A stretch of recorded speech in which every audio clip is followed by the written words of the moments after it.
Hello. So I'll start off by saying this is going to be, I'm targeting this to be an intermediate talk. It assumes that you've at least seen the Layout Builder demo online somewhere. We're going to talk about a number of things today. Layout Builder has only been stable since 8.7, so less than 6 months. We're already using it. We don't have anything in production at this moment yet. However, we hope to have some sites in production at the beginning of next year. Like I said, it's just become stable, so there's some opportunities to go ahead and add some new features. Right now, it's not what I would say would be a feature parity with what we were able to do with panels and Panelizer in Drupal 7, but we're getting really close. As a base, I think it's better in terms of usability. So we'll go ahead and get going here. We're going to cover a number of things today. It's jam-packed. So the first thing is Drupal 8 does ship out with some predefined layouts, like a 1, 2, 3 columns. You're probably in your project's going to want to write your own layout. It's not that tough. And so the first thing we're going to do is cover how to do that. Then there's also the possibility you can add settings to layouts. So that's a really powerful feature. We'll talk about what that is.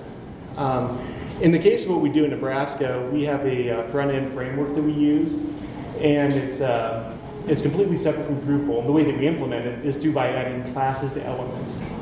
So in our case, it's really important for us to be able to get those settings from the layout down to the block and the field templates. I'll show you what that looks like.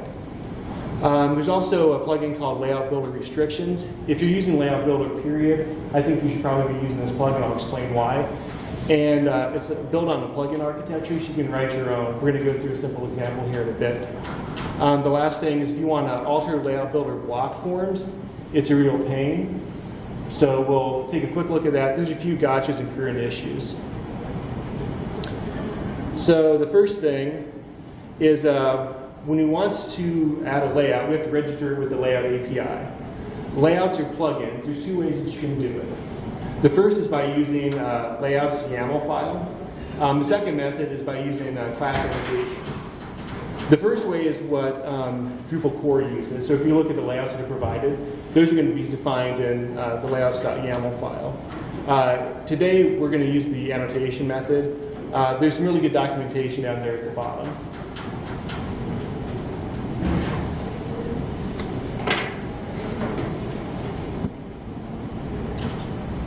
Okay, so there's a couple of different places where you can create a layout. You can do it in a theme or in a module. Today we're going to write our own module. So there's a few files you're going to need for a module. The first one's an info file, because you're not a module if you don't have an info file.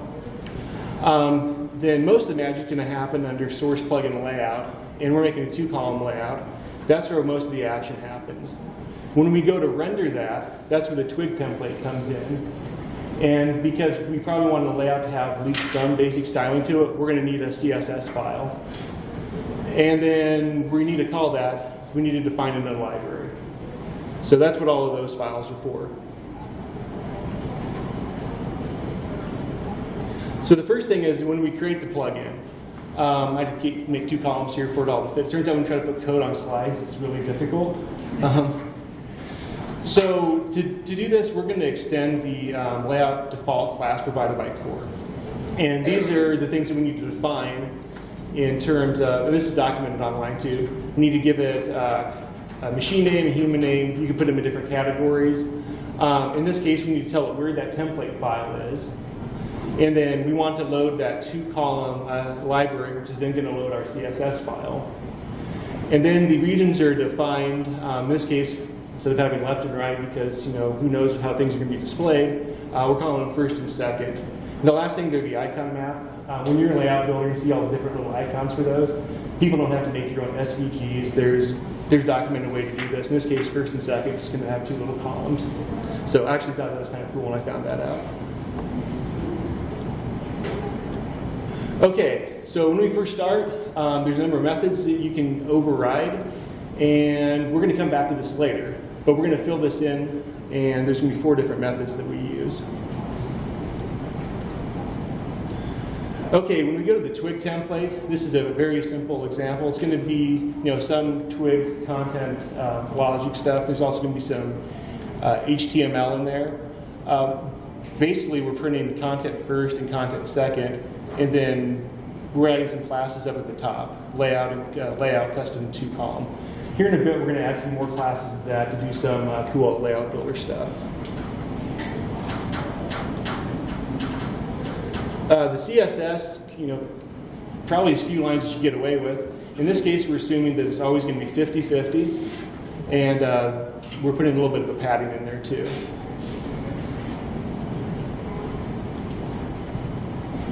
And we went too fast.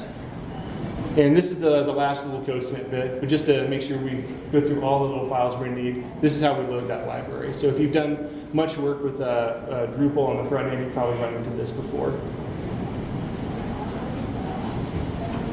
All right, so now we're back on the front end. When you go click that Add Section link on our Layout Builder enabled node, ta-da! We now have a custom 2-column layout. And all the code you saw there was all that was necessary to do that. As soon as we insert it, we immediately get a live preview. We get 2 columns, and we can start using it like we could any other layout. That's all it took to get to that step. All right. Now let's make it more interesting. Let's add some section settings. When I say section, that's what happens when you take a layout and you insert it into Layout Builder. At that point, we refer to it as a section. So they're kind of the same thing. There's a little bit of nuance there. So if I use them interchangeably, that's why I'm doing that. So we have 4 methods that are available to us. The first one's going to be default configuration. That's going to be the configuration before the users have an opportunity to interact with the layout. And then we have the build configuration form. That's going to be using a form API to go ahead and build out the form that your user is going to interact with to set those settings. We also have the validation configuration form, because anytime you're accepting user input in the form, you may want to validate it. And then the last one's going to be the submit configuration form. Go ahead and if you need to format it or whatever, in this case we're just taking values from form state and just stating them in config, so that's all we're doing there. But those are the 4 methods that you'll need if you want to add settings. So for this example, we're going to add a couple of different settings. So before we just had 50-50 column layouts, now we want to give our users some options. The first one we want to give them is column widths of 25 to 75, the 50-50 that we originally launched with, and another option for 75-25 on the widths. And because we use lots of classes in our front-end design system, we're going to give them the opportunity to add some custom classes if they want to. Okay, so we're going to need to add a couple of use cases. We're going to use statements. Sorry, we're going to need the form state interface as well as the plugin form interface. And then down here, we're extending layout default. Make sure that you also implement that plugin form interface.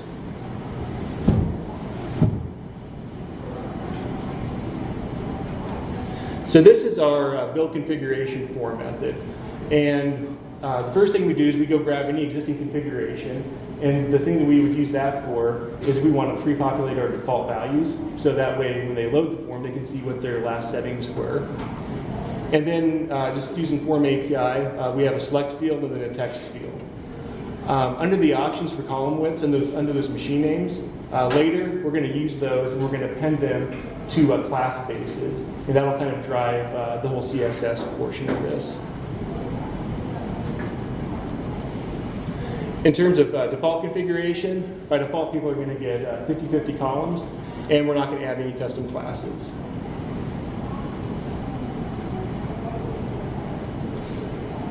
Okay, now let's validate the form. In this case, we want to validate the custom classes. So what we're going to do is they're all separated by spaces, so we use simple explode, and we can just loop through them. In this example, Drupal has an HTML utility class with a clean CSS identifier. What that's going to do is make sure that the CSS classes they put in are valid. And then if it's invalid, we throw an error back to them and say, hey, you have to fix this.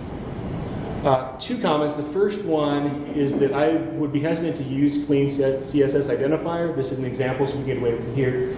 It's a known issue that it fails valid CSS classes. specifically with special characters, which are valid, but its regex doesn't like.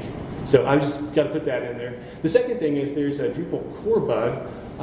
There's a patch on this issue. If you don't have this patch, what happens when validation fails is nothing. The user clicked, save section, and then nothing happens. It fails silently. So you need that patch so that the error actually prints for them.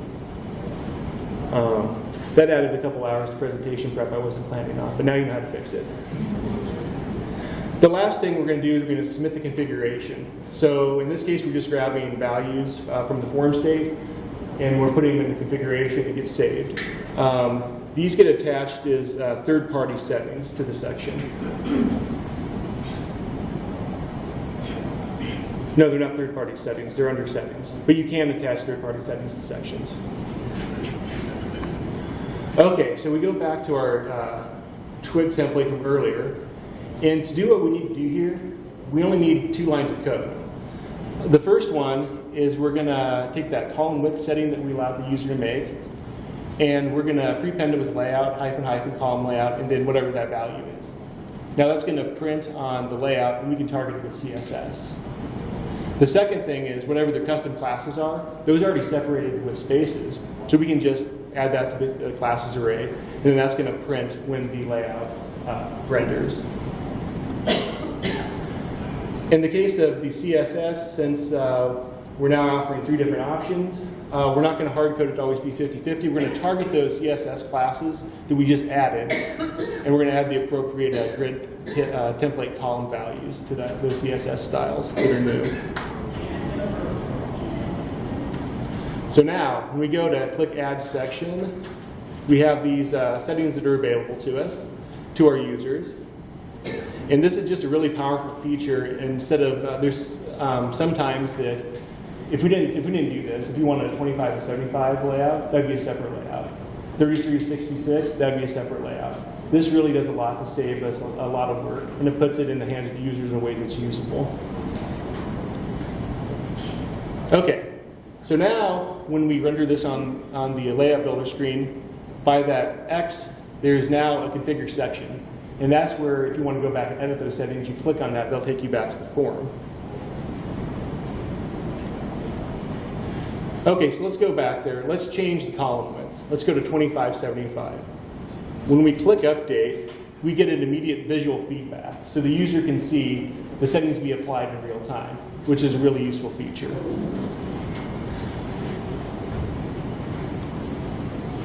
Okay.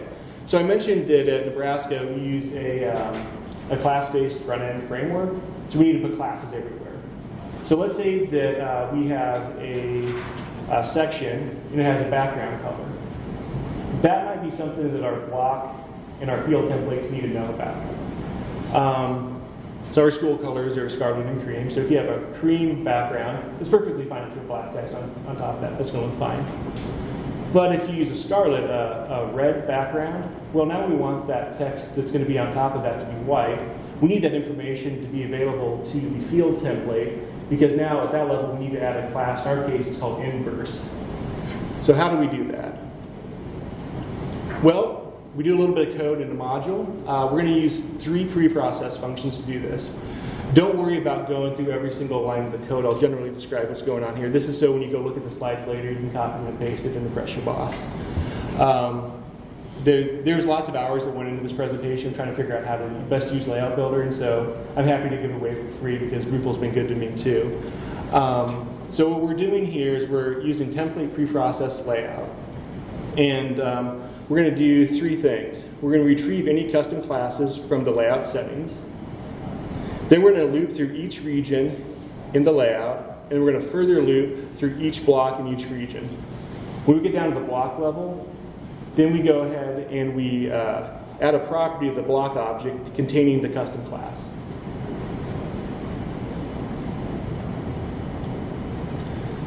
So now when we go to pre-process the block, that custom classes information is attached to the block object, and now we can pass it through the twig templates, and we can use it in the twig templates at that level. There's something I wanted to mention here. Oh, yes. So you'll notice that variables data, custom classes, if you've worked with the Twig templates, you know that all the content-like stuff is in a content array. And we're using data here. Why is that? Well, it works if you put it into content. Everything will render correctly, and that's fine. But when you go check your error log, you're going to see just page after page full of user error messages. It turns out Drupal gets angry when you put your stuff in this content array. So it's like, well, can we put in something different? We call it data, and it works. So that's why we're doing that. Leave Drupal's content array alone at this level. It will get mad.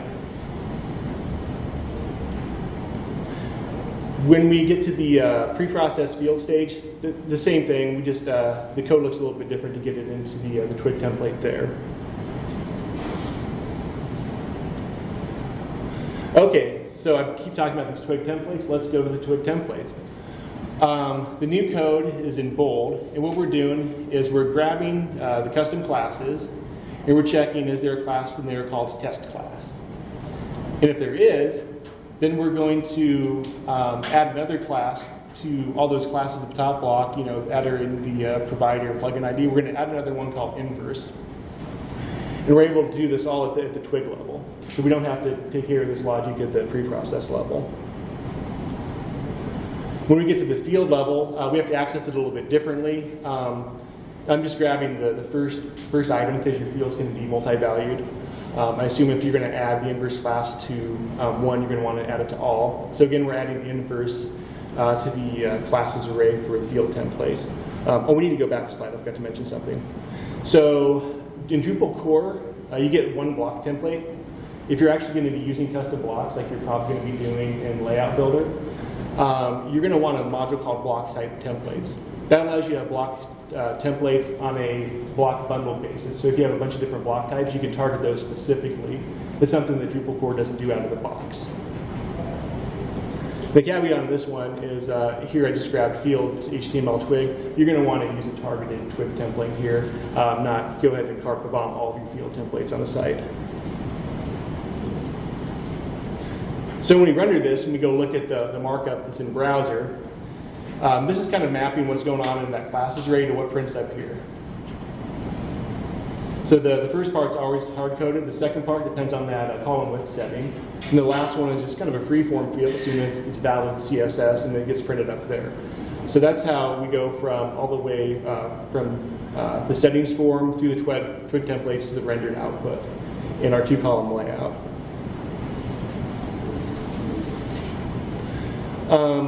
In this case, this is the block level where that inverse class is getting added because the test class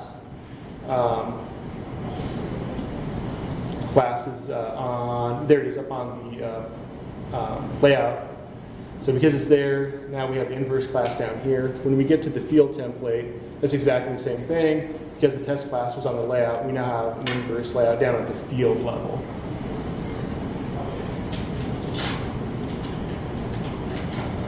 Okay, so layout builder restrictions. This is a great module, and you really need to have it if you're going to be using layout builder on the site. Otherwise, you're just going to give your users option overload. And they could potentially be putting things on the site that you don't want them to. So what it does is it provides a user interface for restricting the layout blocks. It takes advantage of, I think, one or two core hooks, and provides a way that you can actually interact with it instead of having to write just code. And it's built with plugins, so that means that you can write your own plugins, and that's what we're going to do next. Okay, so a quick overview. If you just go to Add Blocks in Layout Builder, and you just use a standard install profile, before you've created any views, installed any other modules, these are all of the options that your users are going to get to add to things inside of Layout Builder. I can say that on any site I've built, I haven't used 90% of these, and it confuses them. And then maybe you don't want them putting in things about the the user field in there. Maybe you don't want them doing that. So that's what Layout Builder restrictions brings to the table. So any view mode with Layout Builder enabled can also be restricted. That's an important thing to know. So you can It doesn't have to be global. The default plugin that ships out of the box is targeted on a per view mode basis. So when we come over, this is a screenshot of where we can restrict layouts. So in this case, we're only going to let them use our custom layouts. We're not going to let them use these other ones because that's not what our brand is using. This is for blocks that are available for replacement. So by default, if you look at content, by there we're just allowing all of them. Or you can choose specific content blocks. So this on the content fields down there. And you can check individual boxes. If you hit that second radio and you don't check any of those boxes, then nothing in that category is made available. So the way that it works right now is that on a particular view mode, so let's say the default view mode on your page content type, you can restrict layouts, you can restrict the blocks that go on that view mode. So that's the extent of the granularity. Let's say that you have a layout and you have like a hero block, and you only want it used in regions that are 100% wide. Because if you took that hero block and you put it in a 25% wide region, it's just going to look goofy. It's not going to work. So that's something you can't do with layout builder restrictions right now. There's an issue to add a plugin to layout builder restrictions that allows that granularity. So you can restrict which blocks can go in particular regions and specific layouts. And so that's getting pretty close. We're working with layout builder restrictions that is being developed primarily out of the University of Texas, Austin, and we've been working with them on that. Okay, so what does it take to be a plugin? At the bare minimum, it's going to be a plugin class. You're probably going to want to have a UI and some configuration associated with that too. If you don't need the UI, then maybe just look at using the core plugin by yourself. You might not need layout builder restrictions. Okay, well let's write another plugin. In this case, we're going to put it in its own module. And this one needs even less to get out of the box. Again, we need an info file because you're not a module if you don't have an info file. And then the plugin is under source plugin layout builder restrictions. In this case, we're calling it custom restriction, or custom restriction. Okay, we're going to need a number of different classes to call here. I'm not going to go through all this. It's kind of boilerplate. What I would point out is that in this particular annotation, we only need to know two things. We need a machine name and a human name. And then down here at the very bottom, use plugin helper trait. That has some utility methods in there which are useful to us. They're going to do things like provide a list of all of the layouts that are registered on the site, provide a list of all the blocks that are available on the site. So there's no need to reinvent the wheel. That's put there for you to make your job easier. And then we got to set the plugin up so there's some boilerplate code here because it's a plugin. And I had to put it in here because otherwise it's an incomplete example. There are three methods that are available to us in the plugin. The first one is the alter block definitions. The second one is alter section definitions, and the third one is allowed block and context. So the way this works is that your plugin is going to get a list of definitions from Drupal, and then you can do things to probably remove things from that list. There's a couple of places where you can get the information to remove those things. The first one is from the context array. That's going to include information about the entity, the view mode, the layout, and the region. You can also get information from the configuration that your plugin is stored. Alter section definitions works the exact same way. You start with a list, you probably take some things out of that list, and then you return that definition list to Drupal. The last one, block allowed and context, we're not going to go over that one today, but what that's used for is when you drag a block from one region to another region, that's where you check if that block should be allowed to move there. So when they try to take your hero header, they try to drag it in that left sidebar that's 25% wide, that's where you stop them from doing that. In our case, we don't care for our plugin, so we're always going to return true. If you want to deny the ability to return that, then you return an error message. But we're just going to be using the first two today. Okay, for this to be usable, we need to add some configuration. The way that the core plugin works is it uses form alter and it attaches a form to the view mode. So when you go edit your display, that's where it gets attached. In our case, we're going to do something on a global basis, so we're going to add a settings page under the admin menu. That's how we're going to handle it from here. So the first thing is we need a form. So source form settings.php.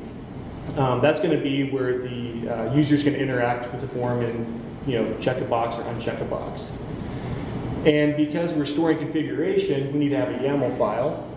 So schema.yaml. And because we want users to be able to access this, it needs to have a route. So we added a route. And then finally, because we want it to be in the menu system, we need to have a menu YAML file. And we'll go through each one of these. Let's get it up there. Okay, so the first part of the settings form is fairly boilerplate. We're using config form base to do most of the heavy lifting for us. There's a couple of things we need to tell. What is the name of the settings? So that's going to be used when your settings actually get exported to YAML.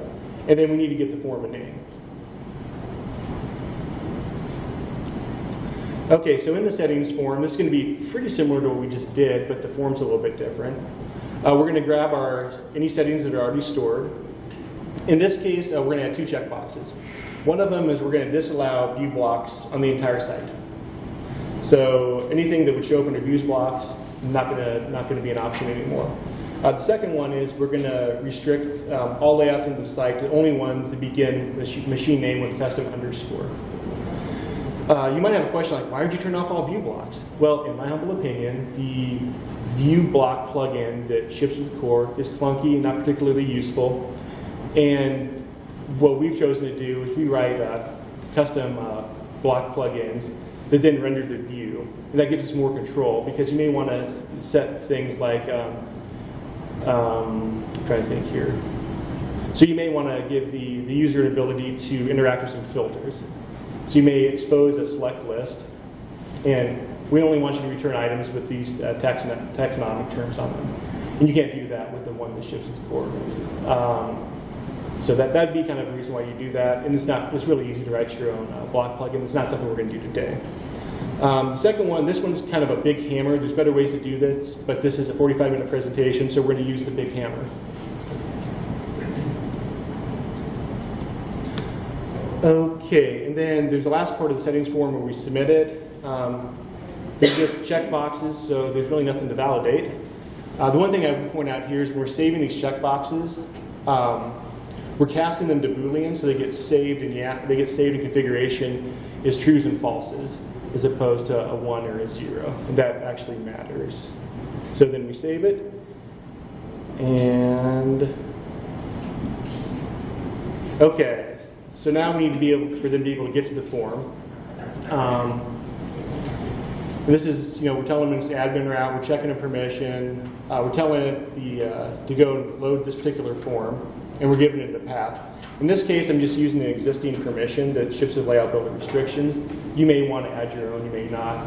In this case, I'm just reusing somebody else's permission from the parent module. We do the menu YAML file.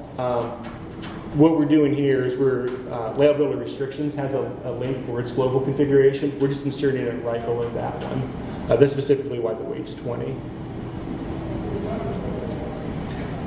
And then we have the schema. This will probably be some of the simplest schema that you ever have to write. It's config object, and then there are a couple of Booleans.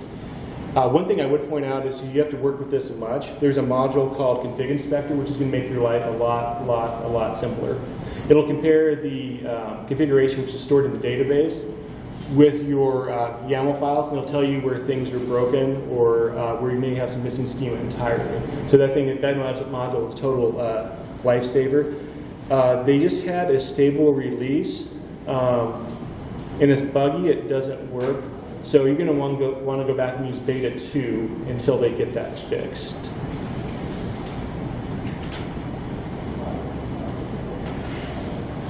Okay, so now we're going back to those methods that are available to us, and we're going to implement the configuration now.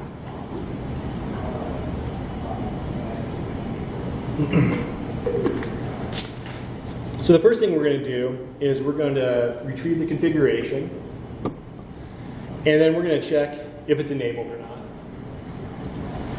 And if it is enabled, then we're going to loop through all the definitions. In this case, we're going to remove any of them that begin with use block. And we're going to unset those one by one as we loop through them. Then we have that modified definitions list.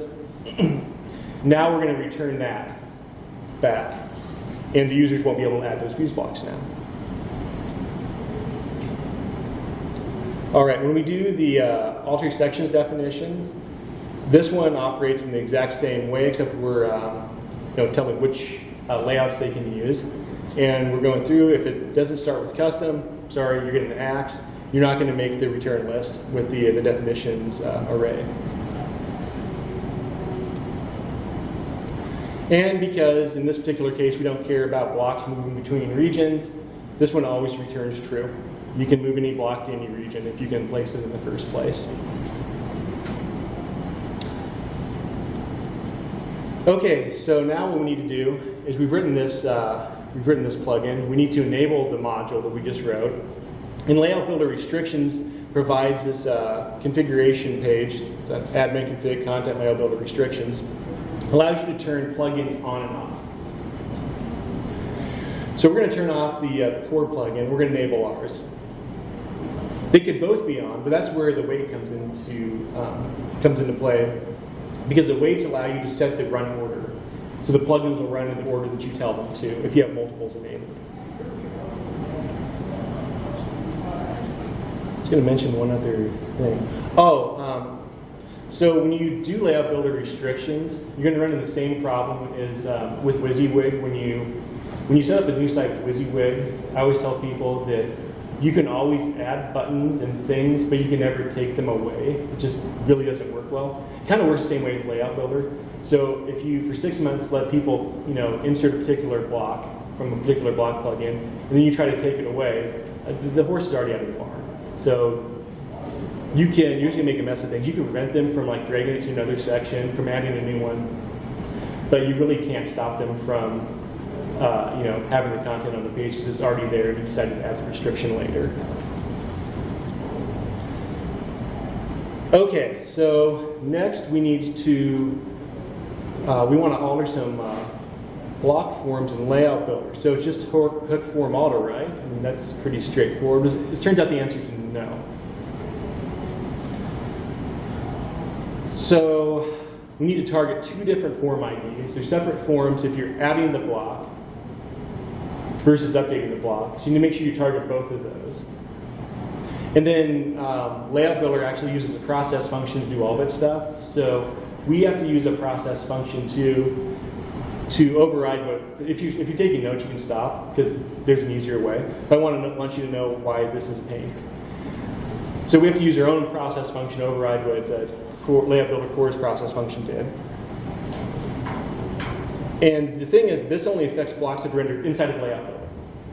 So if you were to go to Core's block layout and add a custom block that way, that form's completely unaffected. That's because we need to target two more form IDs. We need to target block content and whatever the machine name of the bundle has to be, the edit form, and there's an add form, we have to do that too. And as you can see, the first time I started doing this, I realized that this is a lot.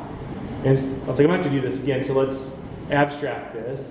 And then as sometimes happens, I accidentally wrote a module. And then when you accidentally write a module, you clean it up a little bit and you, should I contribute this? And so we did contribute it, and it's called block form alter. So what block form alter does is it allows, it provides two new hooks. The first one's going to be for targeting specific plugins. So if you want to target just web form plugins, you can do that.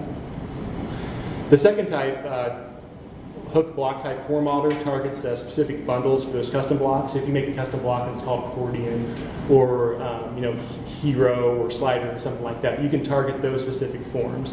And it's going to work both in Layout Builder as well as the block layout that's in Core. The one thing I'll mention about the first one is that one does not work on custom blocks that are either outside or inside of Layout Builder. You have to use the second one for that. So that's a huge win if you have to go altering blocks. So an example, this is just from the example in the code. In this particular case, this looks a lot like hook form alter because that's on purpose. One difference is that third parameter, instead of being the form ID, is going to be the machine name of the plugin that you're trying to alter. So we want to alter web form blocks, and in this case, we currently don't want them to set a redirect, and so we're overriding it there. In this case, we're targeting a specific block bundle, a specific block type. The difference here is that last parameter, instead of being the form ID, is the machine name of the block type. So here we're targeting a block type called accordion, and you would never do this in real life, but it's just an example, so that's what we did. We've already covered some of the gotchas. This is another one that you're going to run into. A lot of times, like if you ever use states in Form API, let's say you want to conditionally hide or show something, or conditionally enable or disable the field, all the docs show you to use the name of that element, which works until the name of your element changes depending on whether it's being rendered as a custom block outside of Layout Builder or an inline block inside of Layout Builder. So you can see the same field has two different names, which means you can go to target it, you have to hit both of them. And this, you just kind of got to suck it up and do this. So this is an example of what you might do. It's just add another line there. But this does raise a good point. Because of the way that blocks behave, depending on where they're being used, something that I've learned through trial and error and headaches is that if you're going to do something to alter a block in one place, check it anywhere that block might be used. So always check both outside of Layout Builder, inside of Layout Builder, because you might run into some quirks like this. Don't assume it's going to work just because it worked in one place. Okay, so there's a few relevant issues. Like I mentioned earlier that we're not quite at feature parity that we had in Panels and Panelizer back in Drupal 7, but we're getting close. And in some ways, I think the base tool is better, but we're just adding features to get caught up to where we were. So this first one here is to add visibility control conditions to blocks. What that basically means is back in Panels, you used to be able to select a particular block that you placed in the panel, and you could say add some visibility control. So maybe this only gets shown to authenticated users or unauthenticated users. Your users with this role, there's like different options you could use for that. That's currently not in core. There's an issue on Drupal.org. There's a patch out there which is close. If you needed to use it on the site right now, you could. Just know it's a little rough around the edges and doesn't have tests yet, but I would feel comfortable using it right now, just knowing that you're going to have to probably babysit that patch until it actually gets committed or is at least a little farther along. The second one is the ability to reorder Layout Builder sections. Right now in core, let's say you build this really cool front page for your site, and you want to move this section up here. Well, it seems like it should be using the section of that type, you just can't do it yet. What you would have to do right now is you'd have to add sections and move blocks, and that's a really not great conversation to have to tell a site editor. That's how you do this. So there's a patch on Drupal.org, and it allows you to do this. It's really, really close. The reviews look good on it. At this point, it really just needs some tests written, and then somebody up there, where the core maintainers hang out, to come notice it. But that's going to be a huge win for your users when you go to deploy this. The third one, this one's a little bit of a pain. So in layman's terms, what happens here is, let's say that you have a page with inline blocks on it, which is what we call blocks in Layout Builder. And you're going along, you're making changes, updating blocks, that's fine, revisions are getting created. And then one day, oh, we need to revert the page back to prior revision. So you go ahead and click revert, and like everything looks like it did on that particular revision, including the inline blocks. But the gotcha is the inline blocks from that point forward are no longer editable. If you go try to edit them, you're going to get an error, you get exactly what it says, and you can't edit them. The workaround is to delete the blocks that you can't edit and recreate them, which again is not a great conversation to have with the content editor.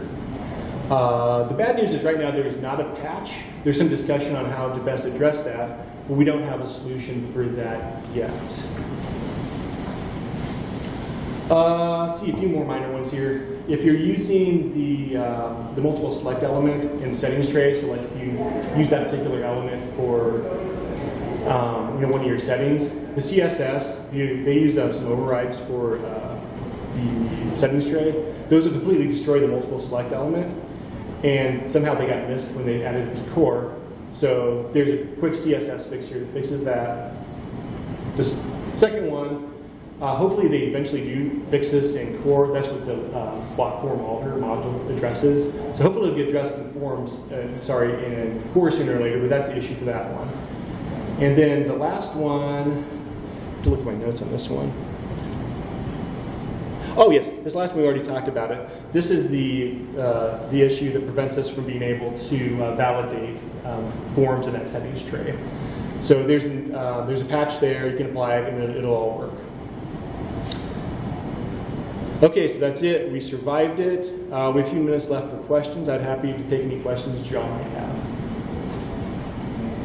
Yeah, question. So we've been using Layout Builder for a little while. We started building kind of all of our components using custom block types. So just creating the bundles, fielding them.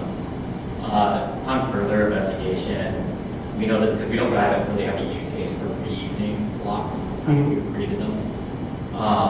That it was kind of crazy that we're attaching all these fields and adding all the field storage and everything when Layout Builder is just here and sticking those in that layout. And so we started looking at just building custom block plugins for all those using the Forms API. Okay. I think we see it as there's some advantages, pros and cons either way. Just kind of wondering what your take on that is. We have a decision we need to make coming up. And do you have any insight of how to go this way versus the other way? I can say that we haven't investigated the methods that you guys are pursuing. So there's going to be trade-offs there. On one hand, it's probably quicker to do it the way that most people do in terms of just using custom blocks. But you mentioned there may be some benefits also to just writing your own block plugins. That's something I would look at. I need to investigate it further to be able to comment. But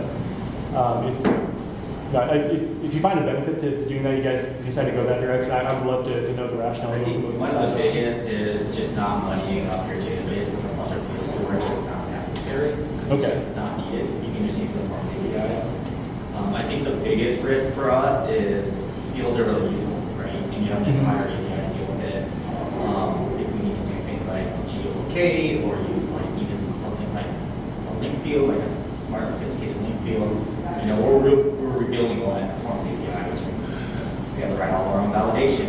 It's just a lot of handedness. I don't know if you have much experience with that. I don't. One thing you might consider, I don't know the answer to this, but how that alternate solution works with things like revisions. You might, I don't know the answer to that. You might just run that around and see what that looks like. Sure.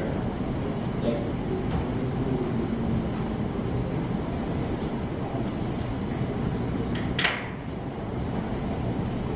Anything else?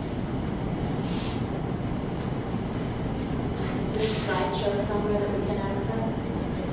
My understanding is that I'll be able to post it following the presentation. So there's no need to copy down all the code examples. They should be available here. I have one more question. Okay. Let's say we do kind of tunnel down the custom block type and everything. Is there, with paragraphs, they have a really awesome type of shaping, like paragraphs inside paragraphs, right? That kind of idea. You build a bundle and then you can put that bundle inside something else. It didn't look like there was really a solution for kind of Layout Builder and custom block types. Are you aware of ways to kind of do that? Kind of build this reusable thing that you can You could try to use something like inline entity form. I would try messing around with that before I committed to doing that, because my suspicion is that might get really messy. And I think it has problems with provisioning states as well. Because I know paragraphs build like a provisionable thing.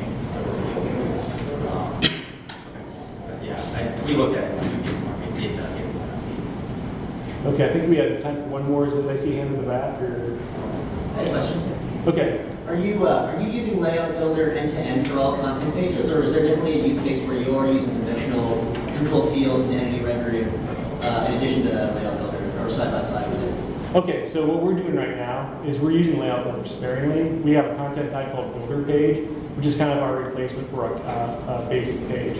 So what it has is regular body field that you normally start with. And then if you want to do more than that, you can go over the Layout tab. So we're trying to kind of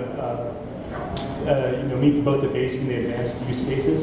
In terms of our other content types, like news, we have a person content type for those. We're not using Layout Builder for those because those are all defined. We're handling all that at the template level.